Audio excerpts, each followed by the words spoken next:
Hello students, I am Dr. Rahul Kaushik. Today we will cover the topic industrial production, estimation and utilization of phytoconstituent dioxygenin. In the previous lectures we have covered three phytoconstituents: forskolin, artemisinin and cyanosides. Now this is fourth phytoconstituent in your syllabus, which is dioxygenin. Dioxygenin, if you look at the chemical structure, it is a triterpenoidal saponin glycoside which is isolated from the dried tubers of Dioscorea deltoideae, and the plant Dioscorea deltoideae belongs to Dioscoreaceae family. In English, the plant is well known as yam, yam.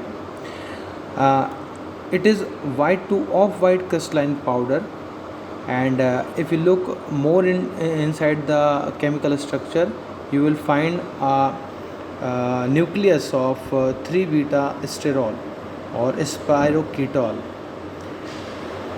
If you look at the distribution of this plant worldwide, it is widely found in North America, Japan, China, Mexico, India and Nepal.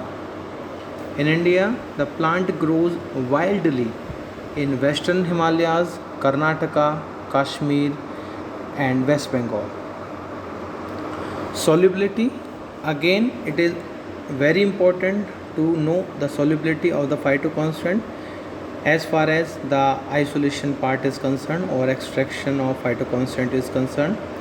So here you can see that the dioxygenin compound, being a triterpenoidal saponin glycoside, it is soluble in organic acid and acetic acid. As far as the uses of this phytoconstituent is concerned, it acts as a precursor for steroidal synthesis or the synthesis of various commercial steroidal hormones, or you can say this synthetic hormones. It acts as a precursor for the synthesis of hormones. If you see in the picture, it is a cultivation of Dioscorea deltoideae. It is cultivated in the field, and it is like a creeper which requires a support to grow. And if you can see the in the picture on the top right side of your slide, you can see that in the ground on the upper surface you can see a creeper like structure, whereas in the roots you can find the tuberous fruit of yam. And on the top on the left bottom right of your slide, you can see the powder of yam. So since we are concerned with the phytoconstituent dioxygenin individually, so we should know how dioxygenin act on our body. So these are the mechanisms of action for various properties or various actions of dioxygenin. It can cause apoptosis in your body. Apoptosis is the programmed cell death. So it can also be related with the or correlated with the use of dioxygenin in the treatment of cancer. In the treatment of eicosanoid biosynthesis, which are very important in the inflammation, it maintains the calcium hemostatic system. Dioxygenin maintains the calcium hemostatic system. It also have role in activation of protein kinase G signaling cascade and calcium channel activation. So these are the few mechanisms of action through which your dioxygenin acts on the human body. It also acts as activator of inflammatory pathway. or you can say it has its role in inflammation or act as anti-inflammatory activity. It also has growth activities on the human body, like you can see that it helps in the cell proliferation and growth of the cells. It also regulates the transcription processes inside the cell, and it also have its role in fatty acid metabolism. So these are the mechanisms of action through which the diogenin acts in the human body. Production of diogenin, there are many methods, but simply we have taken two methods. First is alcohol extraction method. In this method, what we do, the dry tubers which we have obtained from the fields, they are washed, dried and powdered. The powder of these tubers is extracted with 90% ethanol 2 times for 6 to 8 hours using Soxhlet. Here 2 times means, twice means, it means that once you carried out extraction for 6 to 8 hours, the same murk can be used again for further or exhaustive extraction of the drug. After the extraction, you can combine both the extracts and filter the extracts, and the filtrate you obtain after filtration, they are combined and concentrated under vacuum to a syrupy like consistency or syrupy liquid consistency. This syrupy extract which you obtain after vacuum evaporation is then subjected to acid hydrolysis using dilute hydrochloric acid or sulfuric acid for a time period of 2 to 8 hours. After this acid digestion, about 85% of diogenin is precipitated, and the mixture is filtered and washed with water and purified by alcohol. The water is used as washing medium because we already know that it's a steroidal glycoside and it is insoluble in water, and we can wash the precipitate of diogenin for removing any impurity, any water soluble impurity in the precipitate, and the precipitate is then again purified using alcohol. Here is another method for isolation or production of diogenin, which is called as acid hydrolysis method.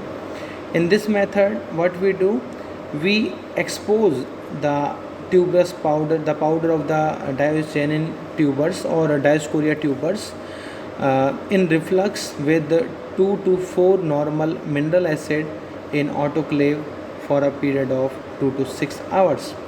After this treatment or digestion or acid hydrolysis of the powder, the mixture is then filtered and murk is washed again with water till it becomes neutral.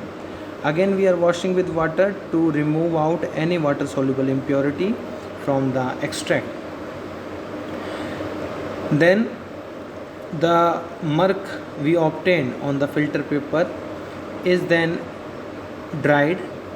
The neutralized murk is then dried and extracted with hydrocarbon solvents, as we can see as we have seen on the first slide, that this diogenin, it is soluble in organic solvents and mineral acids. So we have used the hydrocarbon solvents or organic solvents. After extraction, the extract is then filtered and the filtrate is then subjected to vacuum evaporation and concentrated to 25 ml, and that 25 ml concentrated extract is then refrigerated for 1 hour, and then the crystals of diogenin can be obtained and purified using solvent acetone. So this is the acid hydrolysis method which we can employ for the production of diogenin. When we have isolated the diogenin, or when we have produced the diogenin from various methods, we have to check whether this dioxanin is really a dioxanin which we intended to separate or something else. So for chemical identification we can do for dioxanin. The first chemical identification test is we can take the sample, and to this we add acetic anhydride, and the mixture is then heated followed by cooling and addition of concentrated sulfuric acid slowly. Formation of green color in the mixture shows the confirmatory test for the presence of dioxanin in the sample. Next, here are some instruments which we have used in our extraction procedures. So I have already demonstrated the functioning and principle of these instruments in our previous lectures.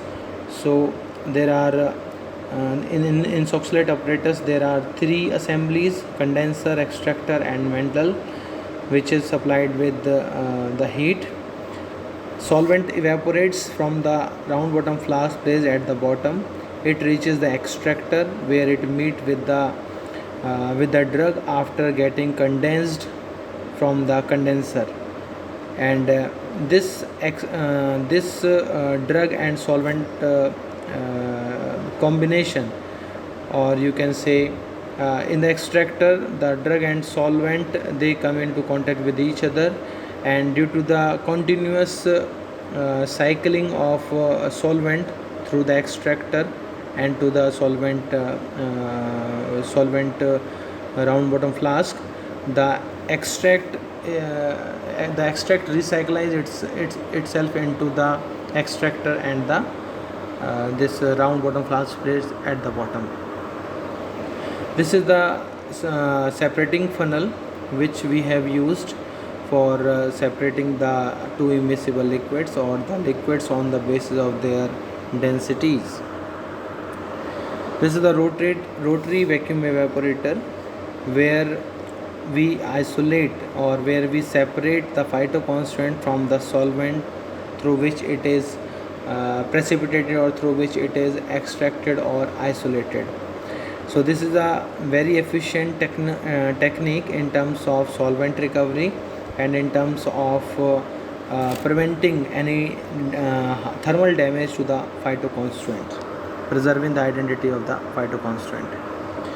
So if you look at the physical property of your dioxanin, you can see the raw dioxanin powder in the picture above, and in the picture at the bottom you can see the purified dioxanin in the form of white powder, white to off-white crystalline solid.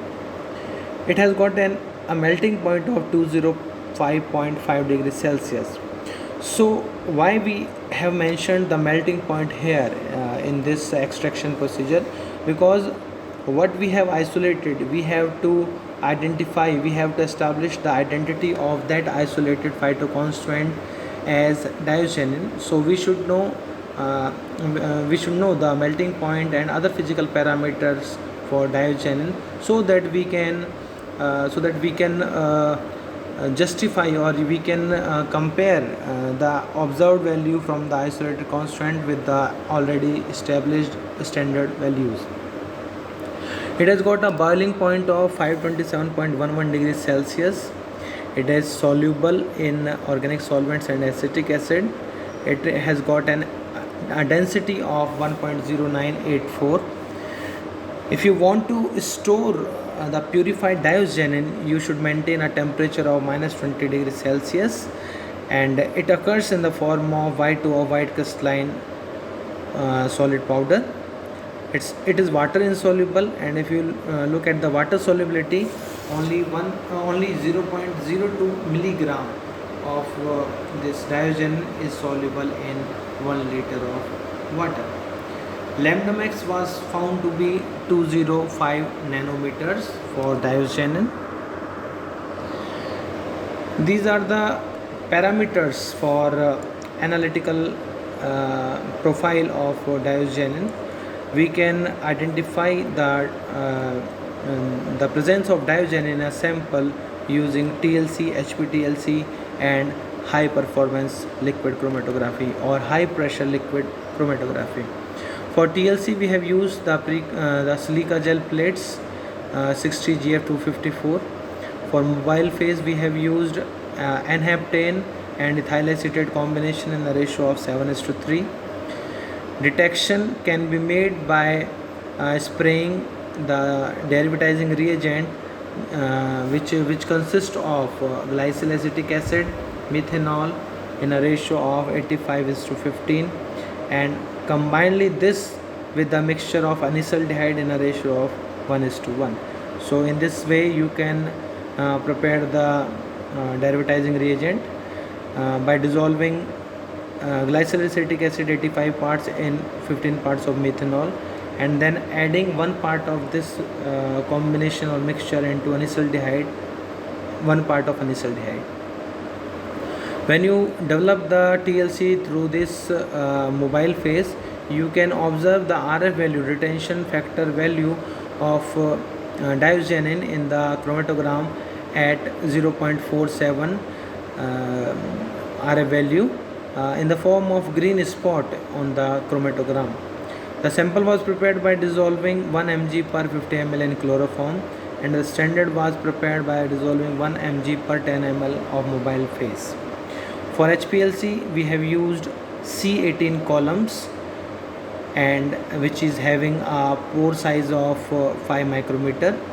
The mobile phase for high pressure liquid chromatography used was methanol and water, 90:10 ratio. The flow rate was maintained at 0.4 ml per minute, and an injection of 20 microliter was injected in the HPLC column. For detection, we have maintained the UV detector inside the HPLC at 203 nanometers. The retention time for diazoxanide in HPLC using above condition was found to be 6.5 minutes. For sample preparation, we have taken 10 mg of the extract in 10 ml of methanol, which is subjected to sonication for 10 minutes and filtered after sonication. It was filtered using 0.2 micrometer filter. For standard, we have used 1 mg per ml stock, and then dilutions are prepared for drawing the standard calibration plot. If you can see in the TLC chromatogram, you can see the green spot of diazoxanide at an RF value of 0.47, as we have discussed in this slide.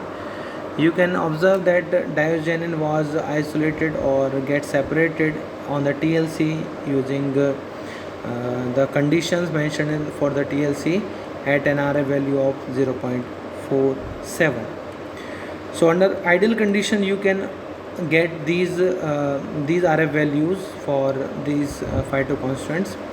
If you look at the HPLC chromatogram, high performance liquid chromatogram of diazoxanide in the picture at the bottom of your slide, you can see the separation of diazoxanide at RT value, retention time value of 6.5 minutes in both standard and in the extract. In the extract, you can also see a small spot of diazoxanide at RF value of 6.5. So in this way you can detect your phytoconstant in the sample on the basis of retention time value and on the basis of retention factor value. So next, high performance thin layer chromatography method. This is another important technique for proper quantification, qualification, and estimation of the concentration of phytoconstant in a sample. So for this, we have used a stationary phase pre-coated silica gel 60F254 HPTLC plates. Nitrogen gas was used for application of sample. N-hexane ethyl acetate in a ratio of 75:25 was used as mobile phase. The TLC chamber was saturated for a period of 10 minutes, and the total runtime was 25 minutes at room temperature. Mobile phase was ran from The site of application up to a distance of 8 centimeter or 80 millimeter. Derivatizing reagent we have used here is salicylaldehyde sulfuric acid. The TLC plates were dried after spraying of salicylaldehyde sulfuric acid spray. The TLC plates were dried at 105 degrees Celsius for 10 minutes so that a proper chromatogram of the separated phytoconstants can be obtained. And you can see the HPTLC fingerprint of this diogenin at the RT value RA value of 0.76 or 78. If you look at the uses of diogenin, we have learned that it was used as a precursor for the synthesis of commercial synthesis of various steroidal preparations, like it acts as precursor for commercial synthesis of cortisone, hydrocortisone, pregnenolone, progesterone, and other steroidal products. You must have seen there are lots of preparations available in the market, hormonal preparations available in the market, which contains steroidal nucleus. So you must have thought of from where this much of hormones are coming for this consumption by this large population. So these hormones are synthesized using diogenin as precursor. Another uses for diogenin are antiviral. It is having potent antiviral action. It is also used as anti-cancer drug, as we have seen in the mechanism of action that diogenin also induces apoptosis, which is called as programmed cell death or natural cell death by the human body. It is also employed in the treatment of hypercholesterolemia, inflammation, and infection. If you look at the structure of diogenin, you can see the basic nucleus of diogenin is cyclopentane phenanthrin ring system. This similar nucleus was found in various hormonal preparations and even your cholesterol also. So in this way you can isolate and you can identify the diogenin in your drug sample. So this is all about diogenin, the phytoconstituent. And if you like this lecture, you can join our YouTube channel also, which is Ramesh Institute of Pharmacy e-learning. And in case of more information or any clarification, you can drop your mail at my email address, which is drrahulkcsji@gmail.com. Thank you very much for your patience.